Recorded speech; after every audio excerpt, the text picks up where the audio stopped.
ନା ଅନେକ ଖ୍ରୀଷ୍ଟିଆନ ପିଲା ବି ପ୍ରଭୁଙ୍କର ପିଲାମାନେ ମଧ୍ୟ ସେଇ ଜାଗାକୁ ଯାଇଥିଲେ ଆଉ ଗୌରବ କରିଥିଲେ, ସ୍ତୁତି କରିଥିଲେ। କିପରି ରକ୍ଷା କରନ୍ତି, ପରମେଶ୍ୱର କିପରି ସାହାଯ୍ୟ କରନ୍ତି, ପରମେଶ୍ୱର କିପରି ଯତ୍ନ ନିଅନ୍ତି। ଆଉ ଜିଖରିୟ ଭବିଷ୍ୟତ ବକ୍ତାଙ୍କର ଏହି ବାକ୍ୟଟି ଯେତେବେଳେ ଆସିଲା ସେତେବେଳେ ମୁଁ ଦେଖୁଥିଲି ଜିଖରିୟ ଭବିଷ୍ୟତ ବକ୍ତା ତାଙ୍କର 1 ରୁ 9 ପର୍ବ 8 ପର୍ବ ପର୍ଯ୍ୟନ୍ତ ଗୋଟିଏ ବିଷୟ ଲେଖାଯାଏ ଆଉ ପ୍ରଭୁଙ୍କ ପାଖକୁ ଫେରିବା ବିଷୟ ଆଉ କିପରି ପରମେଶ୍ୱର ନିକଟକୁ ଫେରନ୍ତି ବୋଲି ସେ ବାକ୍ୟ ଦଉଛନ୍ତି ଆଉ ଆହ୍ୱାନ କରୁଛନ୍ତି। ପୁଣି 9 ରୁ 14 ପର୍ବ ପର୍ଯ୍ୟନ୍ତ ସେ ଆଉ ଗୋଟେ ଭରସା ଯୁକ୍ତ ଆହ୍ୱାନ ଦଉଛନ୍ତି। ଆଉ ଆମେ ଯେତେବେଳେ ଦେଖୁଛୁ ସେଇ ଜିଖରିୟ 9 ପର୍ବର 9 ପଦରେ ଆମେ ଦେଖୁଛୁ ଯେ ସେ ଗୋଟେ ଭାବଣୀ ହଉଛି ପ୍ରଭୁ ଯୀଶୁ କିପରି ଜେରୁସାଲେମରେ ପ୍ରବେଶ କରୁଛନ୍ତି ତାଙ୍କର ବିଜୟ ଯାତ୍ରା ବିଷୟରେ। 11 ପଦରେ ଆମେ ଦେଖୁଛୁ ଯେ ଗୋଟେ ନିୟମର ରକ୍ତ ସକାଶେ ଆମ୍ଭେ ତୁମର ବନ୍ଦୀ ମାନଙ୍କୁ ସେଇ ନିର୍ଜଳ କୂପ ମଧ୍ୟରୁ ବାହାର କରି ପ୍ରେରଣ କରୁଅଛୁ ବୋଲି ଲେଖାଯାଇଛି। ଏଠି ଗୋଟେ ନିୟମର ରକ୍ତ ବିଷୟ ଲେଖାଯାଉଛି, ଯାହା ଗୋଟେ ଚୁକ୍ତି ହୋଇଥିଲା ଆମ ସହିତ ଯେ ତାଙ୍କର ସେଇ ରକ୍ତ ଦ୍ୱାରା ଆମେ ସମସ୍ତେ ମୁକ୍ତି ପାଇବୁ। ଏହା ଆତ୍ମିକ ଅର୍ଥ ଦ୍ୱାରା ଲେଖାଯାଇଛି ଯେ ଆମେ କିପରି ମୁକ୍ତି ପାଇବୁ ବୋଲି। ଆଉ ଜିଖରିୟ ଭବିଷ୍ୟତ ବକ୍ତା ଆମେ ଦେଖୁଛୁ, ଯଦି ଆମେ ତାଙ୍କର ଇତିହାସ ଦେଖୁଛୁ ଯେ ଜିଖରିୟ ଭବିଷ୍ୟତ ବକ୍ତା ତାଙ୍କର ପ୍ରଥମ 1 ରୁ 8 ଯାଏ ଲେଖିଛନ୍ତି ସେତେବେଳେ ହାଗାଙ୍କ ସମୟରେ ସେ ଲେଖିଛନ୍ତି ଆଉ ସେ ଏଇଟା ଲେଖିଲା ବେଳକୁ ଯୁବକ ଥିଲେ। ଆଉ କିନ୍ତୁ ଯେତେବେଳେ ସେଇ 9 ପର୍ବରୁ 14 ପଦ ଯାଏ ଲେଖିଛନ୍ତି ପରେ ସେ ସେଇ ସମୟରେ ବୃଦ୍ଧ ହୋଇଯାଇଥିଲେ ଆଉ ସେଇ ସମୟରେ ସେ ଗୋଟେ ଭରସା ଯୁକ୍ତ ବାଣୀ ଲେଖୁଛନ୍ତି ଆଉ ସେଇ ପ୍ରଭୁଙ୍କର ସେଇ ବାକ୍ୟ ଆସୁଛି ତାଙ୍କ ପାଖରେ ଭବିଷ୍ୟତ ବାଣୀ ଯେ ପ୍ରଭୁ ଆସିବେ କିପରି ତାଙ୍କ ବିଷୟରେ ଜୟଧ୍ୱନି ହେବ, କେତେ ଉଲ୍ଲାସ ହେବ, କେତେ ଆନନ୍ଦ ହେବ, ଏସବୁ ବିଷୟ ଲେଖୁଛନ୍ତି।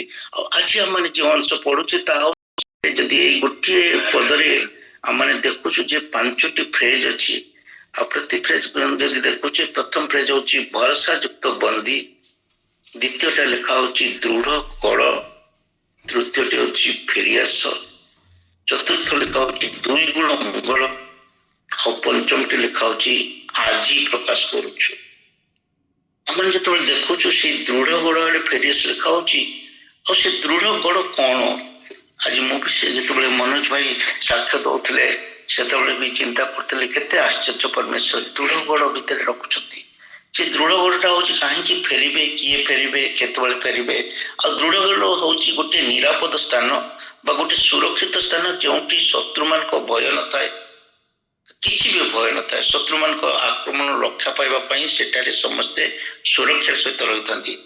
ଯଦି ତାକୁ ଆମେ ଆତ୍ମିକ ଭାବରେ ଦେଖିବା ସେଇ ଦୃଢ ଗୋଡକୁ ଫେରିବାର ଅର୍ଥ ହଉଛି ଈଶ୍ୱରଙ୍କର ଉପସ୍ଥିତିକୁ ଫେରି ଆସିବା। ଯଦି ଆମେ ଆଜି ତାର ପ୍ରଥମ ଦେଖୁଛେ ସେଇ 12 ପଦରେ ତୁମେ ମାନେ ଦୃଢ ଗୋଡ ଆଡେ ଫେରି ଆସ, କାରଣ ଈଶ୍ୱରଙ୍କୁ ପ୍ରତିଜ୍ଞାକୁ ମନେ ପକେଇବା ଈଶ୍ୱର କିପରି ଆମମାନଙ୍କୁ ରକ୍ଷା କରିବେ ବୋଲି କହିଛନ୍ତି ତାହା ଆମମାନଙ୍କୁ ଯଦି ସ୍ମରଣ କରିବା ସେଠି କହୁଛନ୍ତି ଦୃଢ ଗୋଡ ହଉଛି ଗୋଟେ ସୁରକ୍ଷିତ ସ୍ଥାନ ଯେଉଁଟାକୁ ତୁମେ ଫେରି ଆସ। ଲୋକମାନେ ଆସିବେ ସେଇଠି ଶରଣ ନେବେ, ସେଇଠି ରହିବେ, ତାଙ୍କ ନିକଟରୁ ଦୌଡ଼ିକି ଆସିବେ। ଆଉ ତୁମେ ଯାହା ହଉଛି ସେଇ ଦୃଢ ଗୋଡ ଆତ୍ମିକ ଭାବରେ କହୁଛି ପ୍ରଭୁଙ୍କ ଉପସ୍ଥିତିକୁ ଫେରି ଆସ। ପୁଣି ଲେଖା ହଉଛି ଭରସା ଯୁକ୍ତ ବନ୍ଦୀ ବିଷୟରେ। ଭରସା ଯୁକ୍ତ ବନ୍ଦୀ, ବନ୍ଦୀ ତ ବନ୍ଦୀ ପୁଣି ଭରସା ଯୁକ୍ତ ବନ୍ଦୀ। ଆମେ ଯେତେବେଳେ ଦେଖୁଥାଉ ବନ୍ଦୀ ଅବସ୍ଥାରେ କଣ କରନ୍ତି, ବନ୍ଦୀ ଅବସ୍ଥାର ଅର୍ଥ ହଉଛି ଯାହାର କିଛି ନିଜସ୍ୱ ନଥିବ, ଯାହାର ନିଜ ଇଚ୍ଛାରେ ସେ କୁଆଡେ ଯାଇପାରିବ ନାହିଁ, ଗୋଟେ ସ୍ପେସିଫିକ ଜାଗା ଭିତରେ ସେ ବନ୍ଧା ହେଇକି ରହିଥିବ ଆଉ ସେ କିଛି କରିପାରୁନଥିବ, ନିଜର କିଛି ସ୍ୱତନ୍ତ୍ରତା ନଥିବ। ଏଇ ଅବସ୍ଥାରେ ଇସ୍ରାଏଲୀୟ ମାନେ ଅଛନ୍ତି, ବନ୍ଦୀ ହୋଇଛନ୍ତି ଆଉ ଅନ୍ୟ ଦେଶରେ ଅଛନ୍ତି ଆଉ ସେମାନଙ୍କୁ ଆହ୍ୱାନ କରାହଉଛି ଫେରିଆସ ବୋଲି। ଆମେ ଯେତେବେଳେ ପ୍ରଥମ ପର୍ବରେ ଦେଖୁଛେ ତାଙ୍କୁ ଆହ୍ୱାନ କରାହଉଛି ଫେରିଆସ ବୋଲି। ପ୍ରଭୁ ସେମାନଙ୍କୁ ଗୋଟେ କଥା କହୁଛନ୍ତି, ଯଦି ବା ସେମାନଙ୍କର କିଛି ବି ସ୍ୱତନ୍ତ୍ରତା ନାହିଁ ତଥାପି ଆମେ ଗୋଟେ ଚୁକ୍ତିରେ ଆବଦ୍ଧ ହୋଇଛୁ ଯେ ସେଇ ଚୁକ୍ତି ହଉଛି ଅନ୍ଧକାର ମୁହୂର୍ତ୍ତ ମଧ୍ୟରୁ ସେମାନଙ୍କୁ କାଢି ଅଣାଯିବ, ବନ୍ଦିତ ଅବସ୍ଥାରୁ ଫେରେଇ ଅଣାଯିବ। ପ୍ରଭୁ କହନ୍ତି ଗୋଟେ ସୁନ୍ଦର ଭବିଷ୍ୟତ ତୁମ ପାଇଁ ଆମେ ରଖିଛୁ, ତୁମକୁ ଫେରି ଆଣିବା ପାଇଁ ଆମେ ଆହ୍ୱାନ କରୁଛୁ। ଆମେ ଆଜି ସେଇ ବନ୍ଦିତ୍ୱ ଜୀବନ ଭିତରେ ତୁମକୁ ଆଉ ରହିବାକୁ ଦେବୁ ନାହିଁ। ଯଦିଓ ତୁମେ ବନ୍ଦୀ ଅବସ୍ଥାରେ ଅଛ, ତୁମର भरोसा अच्छी जे तुमे आउ गोटे एपरी गोटे दृढ़ दुर्ग भितर रहिबो एपरी गोटे अवस्था रहिबो जोठी कि तुमको केही और स्पर्श करि परिबे नाही तुमे शांति रे रहिबो आनंद रे रहिबो खुशी रे रहिबो हमठारे आशा अच्छी भरोसा अच्छी प्रभु हमन को नष्ट हेबा को देबे नाही भरोसा युक्त बंदी अर्थात जो बंदी मान ठारे भरोसा अच्छी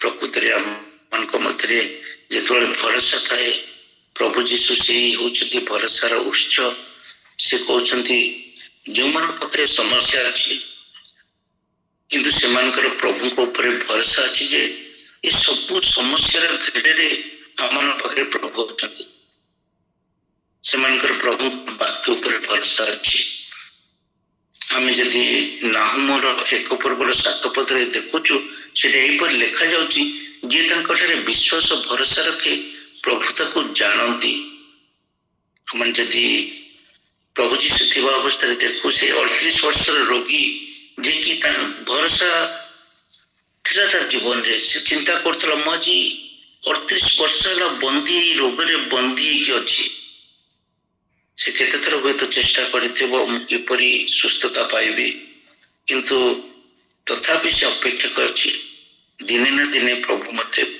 भल करते निश्चय मो दिन भल निश्चय मो दिन भल हेबी हुए तो से रोग भितर बंदी अच्छी हुए तो समस्या भितर बंदी अच्छी कष्टकर अवस्था भितर बंदी अच्छी किंतु से भरोसा रखी दिने ना दिने मो सुस्थता पाइबी मोर परमेश्वर आसबे मते सुस्थ करिवे और ईश्वर को से भरोसा को परखिचंती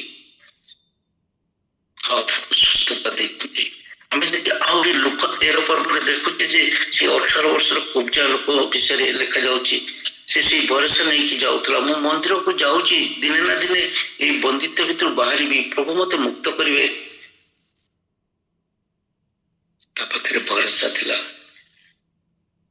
मु दिन मुक्त हेबी मु दिन सुस्थ हेबी मोर परमेश्वर रास्ता जाऊँच मु डाक पकेबी पाखक जीवी खुआड़े रही दृढ़ गड़ भितर रही सी मत सुस्थ करेंगे हुए तो आम भर किए भी भावुवे मुझ निशा छाड़ी पानी बोली से बंधन भितर रोथे आउ दिन तुम्हें मत छुईब प्रभु मु मोर निशा छाड़ीज किए भी आम भर के समस्या भितर अच्छा आउ क्रंदन करुचे माने डाक पकाउचे प्रभु मु कौन दिन सुस्थ है प्रभु से भरोसा दौरान मुझे दृढ़ दुर्ग तू मो पाख चलिया मु ते सुस्थता देवी मु ते मो पाखे रखी तू केबे भी नष्ट होना हम जदि देखुच गोटे पात्र जदि भांगी जाए निज घरे रही से तैयारी हेनी जे पर्यंत कुंभकार पाक से जाए जिरिमिया पुस्तक 18 पर्व जदि आम देखुचु से लिखा हो प्रभु जिरिमिया को गोटे कुंभकार घर को जावाक कहते आठा गले देखुं पात्रटी बिगड़ी जाए जोटा कुंभकार संगे संगे पुणी आउ थे चकुटुची आउ थे चकुटुची आउ थे चकुटुची पुणी तार चक्र भितर पकई पकई आउ थे तार हाथर से आंगुली मान दे तैयारी करुच्ची आ सुंदर कर तैयारी कर बाहर हुए तो आम मान जीवन में कहार बिगड़ी जाइथिबो समस्या आम मान को विचलित कर पकई समस्या आम मान को चिंता कर जपरी गत काली दिन किसी दिन है चिंतित थी आम देश कौन हम सतरे कौन किसी समाधान हम जपरी कुंभकार सबको समाधान करता है को गले से भरोसा अच्छी से निश्चित आम को सुस्थता देवे से निश्चित आम को सुस्थ करेंगे से निश्चित आम को रक्षा करेंगे से निश्चित आम को साहाय्य करेंगे आम जदि जक्षर जीवन को देखू जक्ष किपर निज को निजे बदल पार नाला किंतु से जो प्रभु को खोजा गला प्रभु ताको बदल देले से प्रभु को पाखे देखला से ईश्वर प्रेम पाइला से तार संपत्ति बाड़ी सबकि ठीक करदेला तार पदवी तार संपत्ति सब ये सब जिन किसी मूल्य ही ना पाखे गला आ चाहेगा मो परित्राण दरकार मो जीवन में परित्राण दरकार मो जीवन शांति दरकार ଆଉ ସେ ଚିନ୍ତା କଲା ମତେ କିଛି ପାଇବାକୁ ହେଲେ ମତେ କିଛି ଛାଡିବାକୁ ହେବ, ଉତ୍ତମ ବିଷୟ ପାଇବାକୁ ହେଲେ ମନ୍ଦ ବିଷୟକୁ ଛାଡିବାକୁ ହବ। ତାକୁ ଏ ବିଷୟ କେହି ଶିଖେଇ ନଥିଲେ, ବାକ୍ୟ ସ୍ୱୟଂ ତାକୁ କଥା କହିଥିଲେ। ଯକ୍ଷ ସହିତ କଥାବାର୍ତ୍ତା କଲେ, ସେ ମନ ପରିବର୍ତ୍ତନ ଫଳ ଉତ୍ପନ୍ନ କଲା, ସେ ମନ୍ଦକୁ ପରିତ୍ୟାଗ କଲା, ଆଉ ତା ସହିତ ତାର ସପରିବାର ରକ୍ଷା କଲେ, ପରିତ୍ରାଣ କଲେ। ଭରସାଯୁକ୍ତ ବନ୍ଦୀ ସିଏ ସବୁ ପ୍ରକାର ପରିସ୍ଥିତିରେ ଥିଲେ ମଧ୍ୟ ସେ କହିବ, ପ୍ରଭୁ ତୁମେ ମୋ ପାଇଁ ସବୁ କରିପାର, ମୋର ତୁମ ଉପରେ ସମ୍ପୂର୍ଣ୍ଣ ଭରସା ଅଛି। ତୁମେ ହଉଛ ମୋର ସେ ଭରସାଯୁକ୍ତ ସ୍ଥାନ। ପ୍ରଭୁ ମୁଁ ତ ପାଖକୁ ଚାଲିଯିବି, ତୁମେ ମତେ ରକ୍ଷା କରିବ, ତୁମେ ସେ ଦୃଢ ଗଡ଼ ଭିତରେ ମତେ ରକ୍ଷା କରିବ। ପାଉଲ ସିଲା ବନ୍ଦୀ ଗୃହରେ ଥିଲେ ମଧ୍ୟ ତାରା ହେଇଥିଲା ଗୀତ ସ୍ତୁତ ଗାନ କରୁଛନ୍ତି, ଜୋର ଜୋର ଗାଉଛନ୍ତି। କାଲି ହୁଏତ ତାଙ୍କର ବିଚାର ହେଇପାରେ, ମୃତ୍ୟୁଦଣ୍ଡ ହେଇପାରେ, କଣ ହବ ସେମାନେ ଜାଣନ୍ତି ନାହିଁ, କିନ୍ତୁ ତାଙ୍କର ଭରସା ଅଛି ଆମର ପ୍ରଭୁଙ୍କର ନାମ ସ୍ତୁତି କଲେ ଆମେ ନିଶ୍ଚିତ ରକ୍ଷା ପାଇବା, କେହି ଆମମାନଙ୍କୁ ଛୁଇଁ ପାରିବେ ନାହିଁ। ଭରସାଯୁକ୍ତ ବନ୍ଦୀ ଭାବରେ ସେମାନେ ଆରାଧନା କରୁଛନ୍ତି, ଆଉ ପ୍ରଭୁ ତାଙ୍କୁ ସେ ଅବସ୍ଥାରୁ ବାହାର କରି ଆଣୁଛନ୍ତି। ଆମେ ଯଦି ପିତରଙ୍କୁ ମଧ୍ୟ ଦେଖିବା, ସେ ସେହିପରି ରକ୍ଷା ପାଉଛନ୍ତି। ପ୍ରଭୁ କହୁଛନ୍ତି ମୁଁ ନିଶ୍ଚିତ ତୋର ସମସ୍ୟାକୁ ସମାଧାନ କରିବି। ଆଜି ଆମମାନେ ଯେତେବେଳେ ପ୍ରାର୍ଥନାର ଅନୁଧ୍ୟାନ ଥାଉ, ଅନେକ ସମୟରେ ଚିନ୍ତା କରୁ କିଏ ଆମମାନଙ୍କୁ ଏ ସମସ୍ୟା ରକ୍ଷା କରିବ, କିଏ ଆମମାନଙ୍କ ସମସ୍ୟା ରକ୍ଷା କରିବ। ମୁଁ ଯେତେବେଳେ ସାକ୍ଷ୍ୟ ଦିଆ ଆଉ କଥା କୁହେ, ଏବେ ମଧ୍ୟ ମତେ ଲାଗେ, ଯେତେବେଳେ ଆପଣମାନଙ୍କୁ 3 ଦିନ 4 ଦିନ ହେଲା ମୁଁ ପ୍ରାର୍ଥନାରେ ରଖିଥିଲି ଯେ ମୋ ପୁଅ ଫେରୁଛି, ଆଉ ଆପଣମାନେ ପ୍ରାର୍ଥନା କରିବେ, ଆଉ ସେ ଯେପରି ସୁରକ୍ଷାର ସହିତ ପହଞ୍ଚିବ। ଆଉ ସେ ସୁରକ୍ଷା ସହିତ ଘରେ ପହଞ୍ଚି ପାରିଛି 4 ଦିନ ଯାତ୍ରା ମଧ୍ୟରେ। ଯଦି ଯାତ୍ରା ବିଷୟରେ ମୁଁ ଚିନ୍ତା କରୁଥିଲି, ସେତେବେଳେ ମୁଁ ମଧ୍ୟ ସେତେବେଳେ ଚିନ୍ତା କରୁଥିଲି କେତେ କଷ୍ଟକର ଯାତ୍ରା।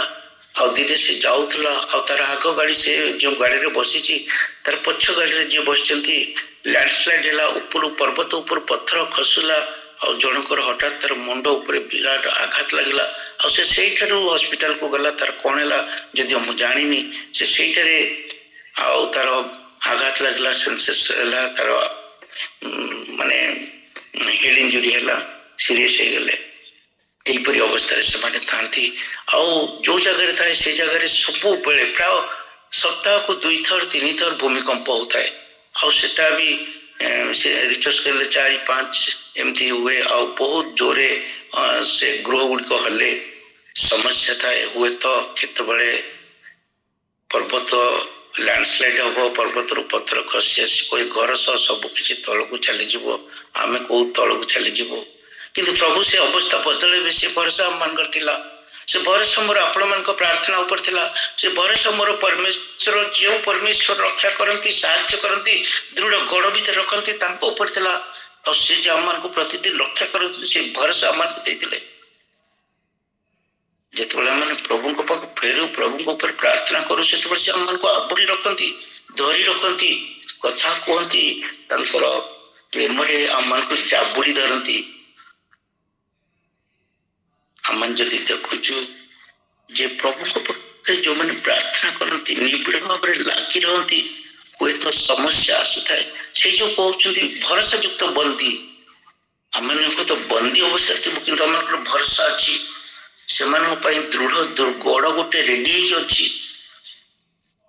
ଜିଖାରିଆ ଭବିଷ୍ୟତ ଇସ୍ରାଏଲବାସୀ କହୁଛନ୍ତି, ତୁମେ ସେ ଭରସା ଯୁକ୍ତ ବନ୍ଦୀ ଅବସ୍ଥାରେ ଅଛ ସତ, କିନ୍ତୁ ତୁମେ ଦୃଢ ଗଡ଼ ନିକଟକୁ ଫେରି ଆସ। ଆଜି ତୁମେ ଯଦି ଅଲଗା ବାଟରେ ଯାଉଅଛ, ଆଜି ଯଦି ତୁମେ ପରମେଶ୍ୱରକୁ ଜାଣିନ, ଆଜି ଯଦି ପରମେଶ୍ୱର ଉପରେ ଭରସା କରିପାରୁନ, ତାହେଲେ ତୁମେ ଫେରି ଆସ। ମୁଁ ତୁମକୁ ରକ୍ଷା କରିବି, ମୁଁ ତୁମକୁ ସେଇ ପକ୍ଷ ତଳେ ଆବୋରି ରଖିବି। ଆମମାନଙ୍କର ପ୍ରଭୁ ଯୀଶୁ ଭରସାର ପରମେଶ୍ୱର। ଦାଉଦ ଯେପରି କୁହନ୍ତି, ତୁମେ ମୋର ଚୋଟ ବସ୍ତ୍ର କାଢି ତୁମେ ମତେ ଆନନ୍ଦ ସ୍ୱରୂପ ପଟୁକା ପିନ୍ଧାଇଛ।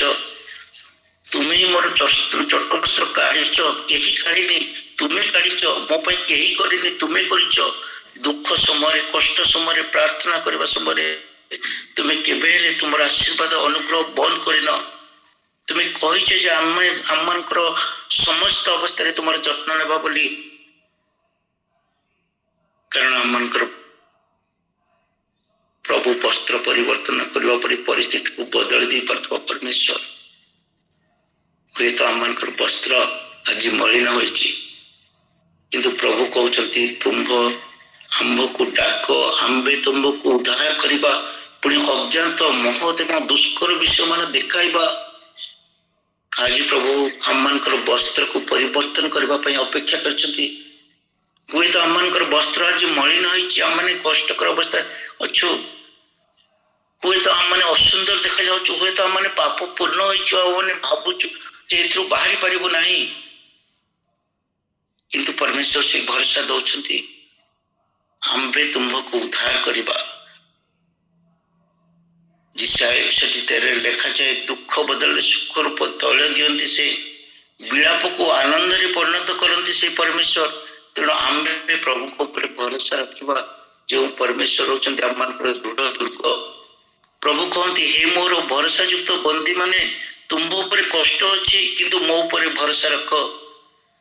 ଗୀତ 42ରେ ଦାଉଦ ନିଜ ମନକୁ କହୁଛନ୍ତି, ତୁ ଭରସା ରଖ, ସେ ତୋର ସହାୟ, ସେ ତତେ ଆନନ୍ଦ ଦେବେ। ଆଇବ ପୁସ୍ତକରେ ଲେଖା ହଉଛି ଯେ ଧାର୍ମିକର ମୁଖକୁ ସେ ସତେଜ କରନ୍ତି, ତାର ଆନନ୍ଦକୁ ସେ ଫେରେଇ ଦିଅନ୍ତି। ଯଦି ଆଇବ 33:26 ଆମେ ଦେଖୁଛୁ, ସେଠି ଲେଖାଯାଉଛି ଯେ ପରମେଶ୍ୱରଙ୍କ ନିକଟରେ ପ୍ରାର୍ଥନା କର, ପ୍ରଭୁ ତାହା ପ୍ରତି ପ୍ରସନ୍ନ ହୁଅନ୍ତି, ଆଉ ସେ ଆନନ୍ଦରେ ତାଙ୍କର ମୁଖ ଦର୍ଶନ କରେ। ଆମେ ଯଦି ତାଙ୍କ ପାଖରେ ପ୍ରାର୍ଥନା କରିବା, ନିଜକୁ ଥୋଇବା, ଆମେ ତାଙ୍କର ମୁଖ ଦର୍ଶନ କରିବା, ଆନନ୍ଦରେ ମୁଖ ଦର୍ଶନ କରିବା, ଆଉ ସେ ମନୁଷ୍ୟକୁ ତାର ଧାର୍ମିକତା ଫେରି ଦିଅନ୍ତି। ଆଗ ପାଉଁଶ ଗଦା ଉପରେ ବସିକି ମଧ୍ୟ ପ୍ରାର୍ଥନା କରୁଥିଲେ, ସବୁ ସରିଗଲେ ମଧ୍ୟ ତାଙ୍କର ଭରସା ଥିଲା, ନିଶ୍ଚୟ ମୋର ପରୀକ୍ଷାର ଗୋଟେ ଶେଷ ହେବ, ମତେ ନ୍ୟାୟ ମିଳିବ, ମତେ ନ୍ୟାୟ ମିଳିବ, ମୁଁ ଧାର୍ମିକତାରେ ଅଛି, ମୋ ପ୍ରତି ମୋ ପରମେଶ୍ୱରଙ୍କର ଦୃଷ୍ଟି ଅଛି।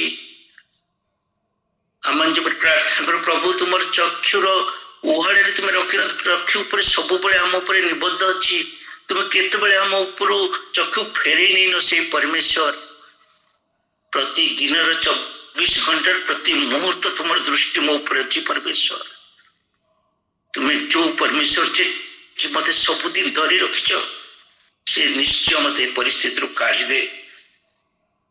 ଆଉ ସତକୁ ସତ ଯେତେବେଳେ ଆଇବଙ୍କ ଜୀବନରେ ସେ ପ୍ରାର୍ଥନା କରୁଥିଲେ, ପ୍ରଭୁ ତାଙ୍କୁ 2 ଗୁଣ ଆଶୀର୍ବାଦ କଲେ, ତାଙ୍କ ଭରସାକୁ ସେ ଦୃଢ କରି ଧରିଥିଲେ। ପ୍ରଭୁ ତାଙ୍କର ବନ୍ଦୀ ଅବସ୍ଥାକୁ ମୁକୁଳେଇଲେ, ପରମେଶ୍ୱର ତାଙ୍କର ସବୁ ଅବସ୍ଥାକୁ ବଦଳେଇ ଦେଲେ। ଆମେ ଯଦି ସେ ଇସ୍ରାଏଲ ବାସୀଙ୍କ ବିଷୟରେ ଯେତେବେଳେ ଦେଖୁ, 6 ଲକ୍ଷ ଲୋକଙ୍କ ମିଶ୍ର କିପରି ମୁକ୍ତ ହେଲେ, ଯୋଉ ପରମେଶ୍ୱର ସେମାନଙ୍କୁ ମୁକ୍ତ କରିଥିଲେ, ଆଜି କଣ ଆମ ପ୍ରତ୍ୟେକ ମୁକ୍ତ କରିବେ ନାହିଁ? ଆମେ ଯେତେ ଜଣ ଆଜି ଉପସ୍ଥିତ ଅଛୁ, ପରମେଶ୍ୱର ପ୍ରତ୍ୟେକଙ୍କୁ କୁହନ୍ତି, ତୋ ସମସ୍ୟା ତୋ ପାଇଁ ବଡ ହେଇପାରେ, ତୋ ସମସ୍ୟା ତୋ ମନେ ଦୁଃଖ ଦେଇପାରେ, ତୁ ଆଜି ହୁଏତ ଭାବୁଥିବୁ ଯେ ମୁଁ ପ୍ରକୃତରେ ବନ୍ଦୀ ଅବସ୍ଥାରେ ଅଛି, ମୋର ଲିମିଟେସନ ଭିତରେ ଅଛି, ମୁଁ ପାରୁନାହିଁ, କିନ୍ତୁ ପରମେଶ୍ୱର କହୁଛନ୍ତି ମୁଁ ତୋ ପାଖରେ ଅଛି, ମୋର ଚକ୍ଷୁ ତୋ ଉପରେ ନିବଦ୍ଧ ଅଛି, ମୁଁ ହଉଛି ସେ ଦୃଢ ଦୁର୍ଗ, ତୁ ସେଠିକି ଚାଲିଆ, ତୁ ଖାଲି ହାତ ବଢା, ତୁ ଖାଲି ମତେ ପ୍ରାର୍ଥନା କର, ଡାକଟେ ଦେ, ମୁଁ ତୋ ପାଖରେ ପହଞ୍ଚିଯିବି, ତୋ ପାଖରେ ଅଛି, ତତେ ଧରି ରଖିବି, ତତେ ଉଦ୍ଧାର କରିବି। ଯେପରି ବାକ୍ୟରେ ଲେଖାଯାଏ, ହେ ଭରସା ଯୁକ୍ତ ବନ୍ଦୀ ମାନେ, ଦୃଢ ଗଡକୁ ଫେରି ଆସ। ଦୃଢ ଗଡ ମାନେ ପ୍ରଭୁ ନିଜେ। ହିତୋପଦେଶ 18:10 ଲେଖା ଯାଉଛି, ତୁମ୍ଭର ନାମ ହଉଛି ଦୃଢ ଗଡ, ଧାର୍ମିକ ଦୌଡ଼ିକି ଯାଏ ଆଉ ସେଠି ରକ୍ଷା ପାଏ। ଆମେ ଯଦି ଯୀଶୁ ନାମ ନବା, ସେଥିରେ ରକ୍ଷା ପାଇବା। ଆମର ରୋଗ ହଉ, ଆମମାନଙ୍କର ଅଭାବ ହଉ, ଆମମାନଙ୍କର କଷ୍ଟ ହଉ, ଆମମାନଙ୍କର ସମସ୍ୟା ହଉ, ସବୁବେଳେ ସେଇ ନାମକୁ ଓଷ୍ଠାତରେ ନିଅ, ଉଚ୍ଚାରଣ କର, ଓ ପ୍ରଭୁ ମୁଁ ସିନା ପାରୁନି, ପ୍ରଭୁ ତୁମେ କରିପାର, ମୁଁ ଚାଲିପାରୁନି, ତୁମେ ଚାଲିପାର, ତୁମେ ହଉଛ ମୋର ବଳ। ସଦାପ୍ରଭୁଙ୍କର ନାମ ହଉଛି ଆମର ଦୃଢ ଗଡ, ସେଇ ଦୃଢ ଗଡ ହଉଛି ତାଙ୍କର ପବିତ୍ର ନାମ। ଧାର୍ମିକ ଲୋକ ତହିଁକି ପଳେଇ ରକ୍ଷା ପାଏ, କାରଣ ସେଠାରେ ଭରସା ଅଛି। ପ୍ରଭୁଙ୍କ ଉପରେ ବିଶ୍ୱାସ କରିବା, ଭରସା କରିବା ହଉଛି ଦୃଢ ନଗର ଭିତରେ ରହିବା ଭଳି। ଯେପରି ଜିଖାରୀ ଆମମାନଙ୍କୁ କହୁଛନ୍ତି ଯେ ସେଇ ଦୃଢ ଗଠରୁ ଫେରି ଆସ, ଆଉ ତୁମକୁ 2 ଗୁଣ ମଙ୍ଗଳ ମୁଁ ଦେବି, 2 ଗୁଣ ମଙ୍ଗଳ। ଆଉ ସେ କହୁଛନ୍ତି रे पुओ रे झियो मु तो पाखे ठिया होइछि तू हुए तो भयंकर चिंता करुछु तोर हुए तो जीवन में बहुत बड़ झड़ उठुछि आ से झड़ को ए समस्या को केवल मु समाधान करि परिबी मु होछि चिरस्थायी अटल स्थान जो नाम रे तू प्रार्थना करबू जो नाम पाई तू प्रार्थना करो आ जो मो पाखे जतल तू आंठी पड़ू आ कहू जे तुम्हें सब करिपार प्रभु सेतल मो तो पाई से वस्त्र बदलवा पर संपूर्ण किछि बदली देवी तते दुई गुण आशीर्वाद करी से दिन जपरी आयु को आशीर्वाद करथिले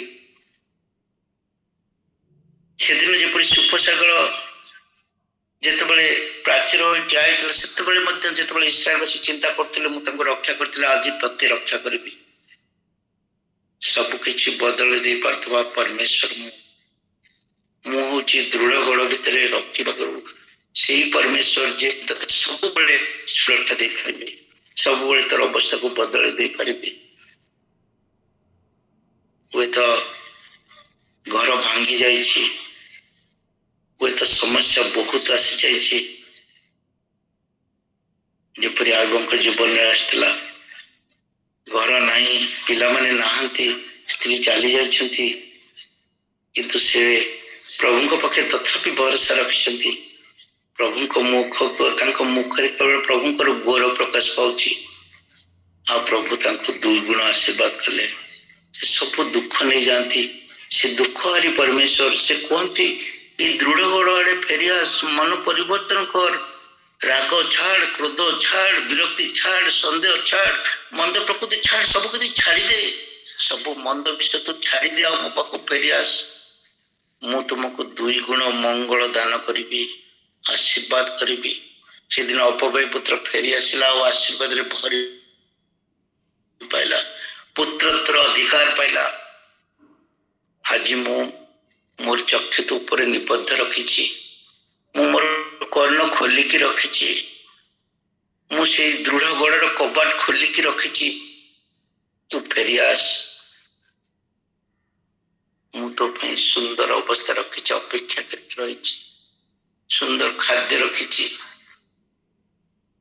सुंदर जीवन रखी तू केवल मो पाखु फेरिया आज मु प्रकाश करुची एबे भी मु कहूची तू फेरिया आ मु तोर सब किछि बदले देबी ए अवस्था आज रहिब नाही जहाँ तू आज भोगुचु काली आ से अवस्था नथिबो मो एही मुहूर्त रे सब किछि बदले दे पारे मु सेही परमेश्वर जे कि सब किछि करि पारे से भरोसा युक्त परमेश्वर आम पाई सब बळे आम पाखरे ठिया आइचंती से दिन जिखरिया भविष्यवक्ता इस्राएल वासी को सेही आह्वान करथिले तुम्हें फेरियास दुई गुण आशीर्वाद पाइबो हुए तो तुम्हें बंदी अवस्था रे बाबिलोन रे अछ हुए तो तुमर अवस्था आज कष्टकर अवस्था रे अछि किंतु से दृढ़ गड़ मध्य को तुम्हें फेरी आस